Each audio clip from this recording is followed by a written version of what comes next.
Yes. ఇంకొకటి TG Venkatesh గారి వారసుడిగా మీరు రాజకీయాలకు వచ్చారు. బిజీ పర్సన్, బిజినెస్ ఇవన్నీ ఉన్నాయి. అప్పట్లో నాన్నగారు అంటే సరే రాజకీయాలకు వచ్చారు. ఆయన ఎంపీ అయ్యారు, ఎమ్మెల్యే అయ్యారు, ఎన్నో చేశారు, ఎన్నో పదవులు అధిరోహించారు. సో ఎందుకు నాన్నగారు లెగసీని కంటిన్యూ చేద్దామని పాలిటిక్స్లోకి వచ్చారా ఏంటి? యాక్చువల్గా my father is my inspiration. నేను ఆల్మోస్ట్ 18 years బ్యాకే నాకు ఒక అవకాశం ఉండింది మేయర్ అయ్యేదానికి. అప్పుడే అంటే I was new, I mean into business అనుకోండి అంతా, అప్పుడే ఉండింది అవకాశం.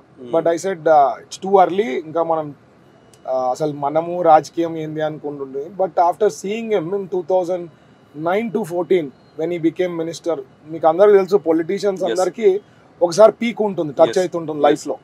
సో దట్ వాజ్ హిస్ కెరియర్లో first, it was peak time. ఆయన కష్టపడిన తీరు, సమైక్యాంధ్ర ఒక పక్కన గొడవలు, తెలంగాణ గొడవలు ఉన్న కర్నూలుకి ఎంత అభివృద్ధి చేశారో నాకు పర్సనల్గా తెలుసు. ఎన్ని స్టోరేజ్ ట్యాంకులు, లేకపోతే ఫ్లడ్ వచ్చిపోయింది 2009లో. ఫ్లడ్ వచ్చిపోయిన తర్వాత మొత్తం మునిగిపోయింది. మా ఇండ్లు మునిగింది, మా ఫ్యాక్టరీలు మునిగినాయి, బల్లార్లో ఉండే పవర్ ప్లాంట్ మునిగింది, hotel, hospital, you name it, మా ఇన్స్టిట్యూషన్స్ అన్నీ కూడా అయింది. సో అప్పుడు the way he handle the situation, ప్రజల మధ్యలో ఉండి వాళ్ళకి with in 25 days to month రూపురేఖలే మారిపోయినాయి. కర్నూలు అసలు అంత తొందరగా రికవర్ అవుతుందని చాలా మంది స్టన్ అయినారు అనమాట. సో ఆయన అది తర్వాత various things that he has done for Kurnool especially అభివృద్ధి దాంట్లో so many things he has done during his tenure అనమాట.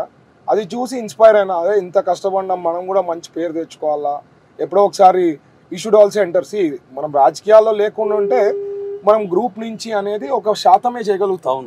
సర్వీస్ అనేది ద అల్టిమేట్ సర్వీస్. ఎప్పుడైతే పాలిటిక్స్లో ఉండి అధికారంలో ఉంటేనే you can whatever your dreams are, you can try and complete those things అనమాట. ఇప్పుడు నేను 6 గ్యారంటీలు ఇచ్చాను, 6 గ్యారంటీస్.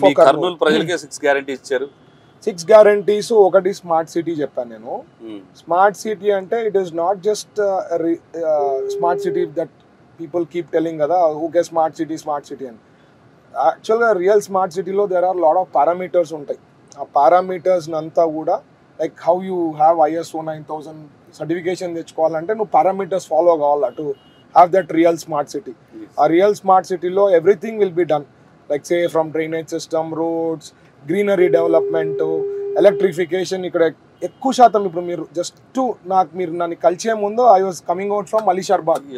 ఎంత ఘోరం ఉంటుందంటే అక్కడ పరిస్థితి, వాళ్ళు కొట్టుకుంటున్నారు, రోడ్డులే, డ్రైనేజ్ సిస్టమ్లే, నీళ్ళ సమస్య, ఎంతమందికి ఏం చెప్పినా చేయలేకపోయినారు. సో ఇవన్నీ కూడా బ్రేక్ పడినాయి. మా అధికారం కానీ మేము ఈ 15 ఏళ్ళు కూడా ఏదైతే ఫాదర్ ఓడిపోకుండా అట్లే కంటిన్యూ అంటే ఇంకొక 20 years ఇంకా అడ్వాన్స్ అయ్యేవాళ్ళం కర్నూలు.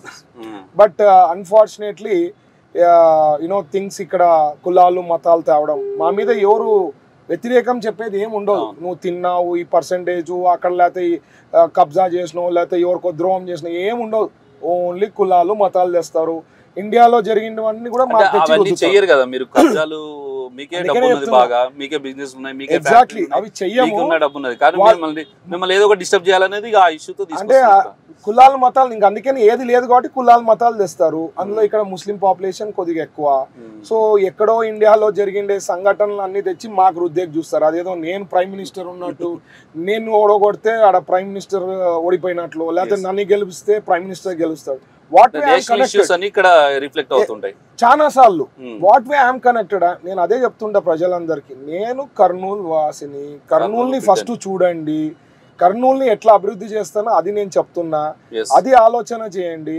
కులాలు మతాలు చూడొద్దండి. మా దగ్గర అందరు పని చేస్తారు. పెళ్లిళ్ళు చేసినప్పుడు అందరు మతాలు కులాలు మతాలు పెళ్లి చేస్తాము. మేము ఓన్లీ హిందూస్కి చేస్తామా? We do for Christians, Muslims, Hindus అందరికి చేస్తాం. మా ఫ్యాక్టరీలో పనిచేసే వాళ్ళందరూ కూడా ముస్లిమ్స్ ఉన్నారు, హిందూస్ ఉన్నారు, క్రిస్టియన్స్ ఉన్నారు. నా పిఏ ముస్లిం. ఇన్ఫాక్ట్ నా 85% of my life he knows.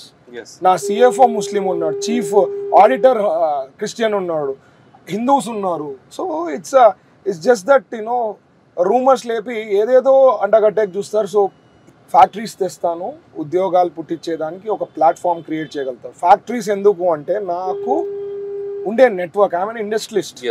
నేను వరల్డ్లో ఎవరితో అయినా కనెక్ట్ కాగలుగుతా, ఎవరితో అయినా అపాయింట్మెంట్ తెచ్చుకోగలుగుతా. You name anyone in the world, వీళ్ళతో మీరు అపాయింట్మెంట్ తెచ్చుకొని కలచగలుగుతారంటే ఆ కేపబిలిటీ, ఆ కెపాసిటీ నాకు ఉంది. Because I'm an industrialist, then I'm a politician. So ఆ నెట్వర్క్తో మనకి ఇక్కడ సార్ చంద్రబాబు గారు 2014 నుంచి 19లో ఇండస్ట్రియల్ జోన్ పెట్టారు, ఎయిర్పోర్ట్ ఇచ్చారు. నమ్మకం సార్ అంటే, చంద్రబాబు గారు అంటే ఒక నమ్మకం తెలుసు.